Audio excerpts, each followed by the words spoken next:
Today's European Union grew out of a very simple idea proposed by the French Foreign Minister Robert Schuman more than 60 years ago.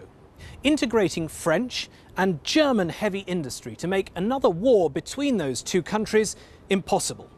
Fast forward to today, and the vision set out in the Schuman Declaration has become the EU single market, the foundation of the European economy. 500 million citizens, worth 11 trillion euros, and 20 years old this year.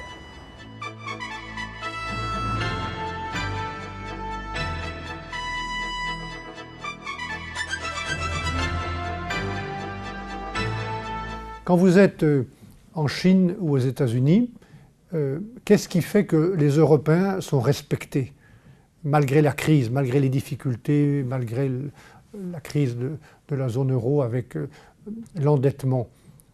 La seule chose qui fait que nous sommes respectés aujourd'hui, c'est ce grand marché, cette capacité de parler et d'agir au nom de 500 millions de consommateurs qui ont un pouvoir d'achat relativement élevé par rapport aux autres régions du monde, de 22 millions d'entreprises qui sont des petites ou des grandes entreprises très dynamiques et très innovantes.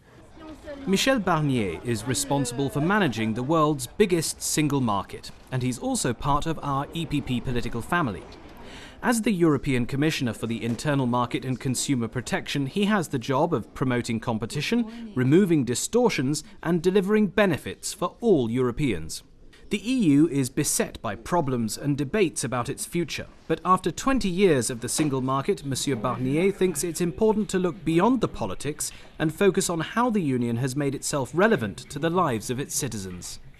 Je pense à la sécurité des produits, par exemple pour la vie quotidienne des enfants avec la qualité et la sécurité des jouets, la sécurité des produits alimentaires qui est maintenant harmonisée, baisser les prix.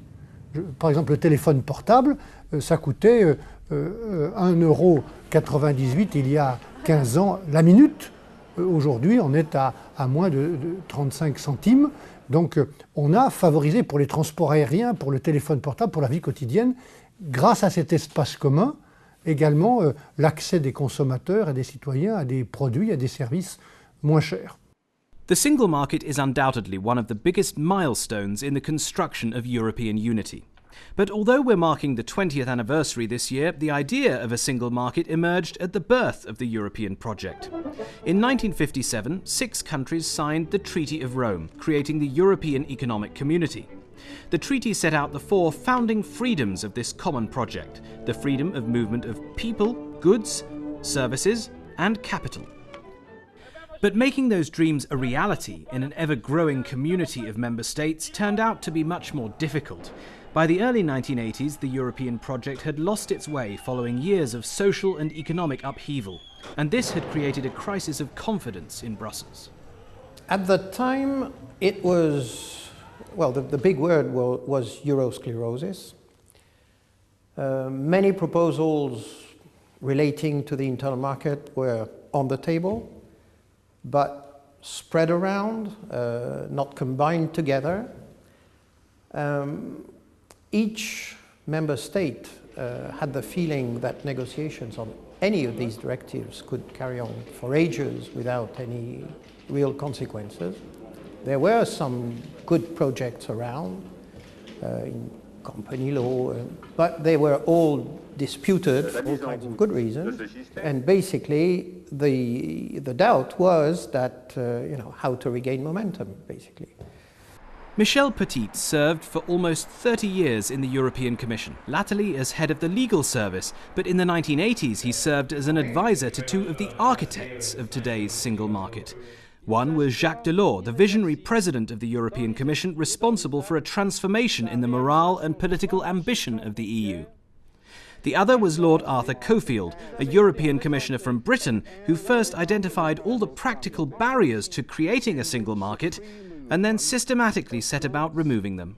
He set up the methodology very clearly as well. It was his own idea to list all the possible reasons for controls at borders comprehensively, and you ended up with about 300 or 400 good reasons for controlling at borders, and came up with the sort of almost philosophical theory that if you keep just one of them, You will keep the borders, and therefore you will justify the controls for all the other 300 reasons to control. So you had to remove them all. The single market was a political project as much as an economic project. What political obstacles arose between the time of establishing the plan and executing the idea?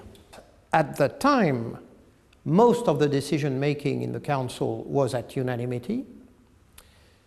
And of course, it was already well known at the time, but it became even more obvious that if we were staying at unanimity, it would probably take ages, because unanimity produces a strong propension to slow down, block the issues, and in the end go to the sort of lowest minimum common denominator. So to remove unanimity for the internal market, it was not viewed as a sort of purely institutional move towards more federalism or whatever.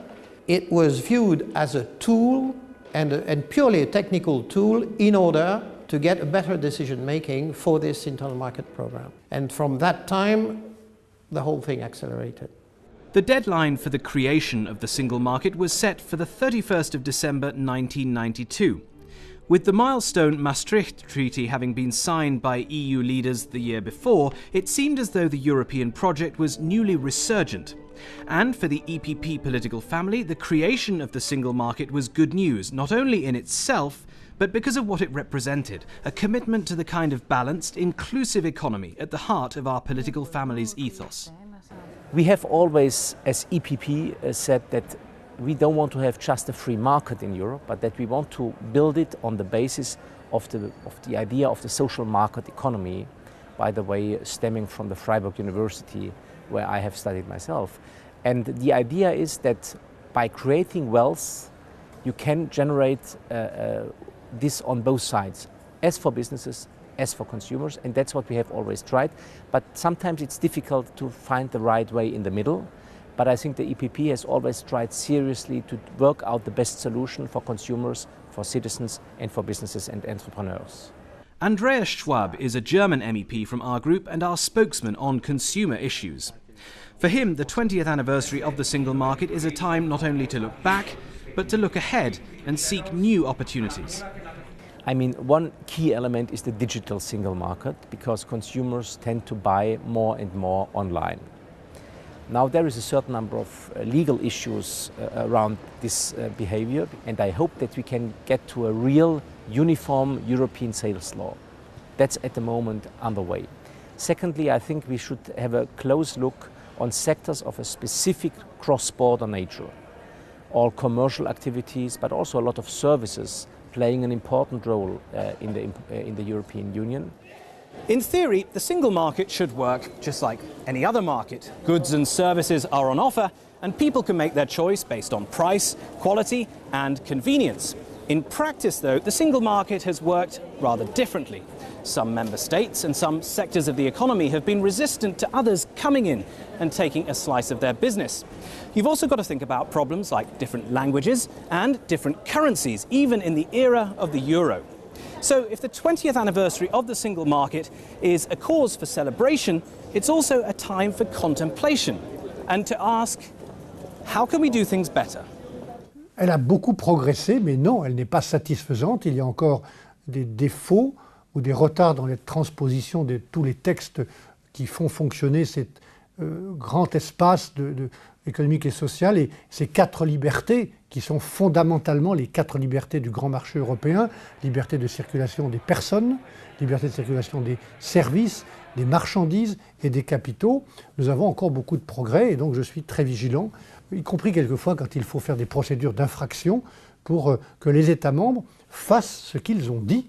Ils ont pris des engagements au Conseil des ministres, le Parlement européen est très vigilant, et il faut maintenant que toutes ces directives, notamment la directive services qui intéresse une grande partie de l'économie en Europe, puissent être totalement opérationnelles. Indeed, the European Parliament is watching developments closely and of course shaping them as the embodiment of Europe's democracy.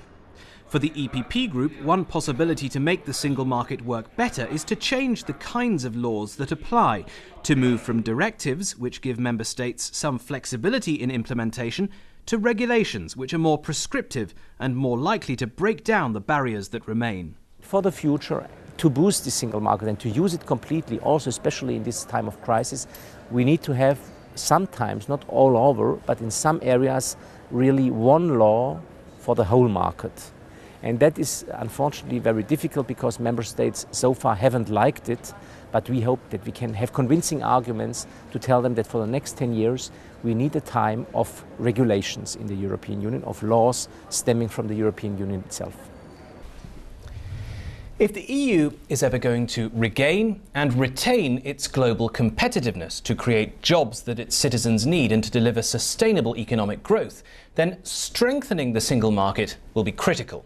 The question is, do we need more legislation? Do we need less legislation? Do we need simpler legislation? Or do we need to make better use of the legislation we already have? Well, as you can imagine, in a complex and diverse project like the European Union, there are many views about the way forward.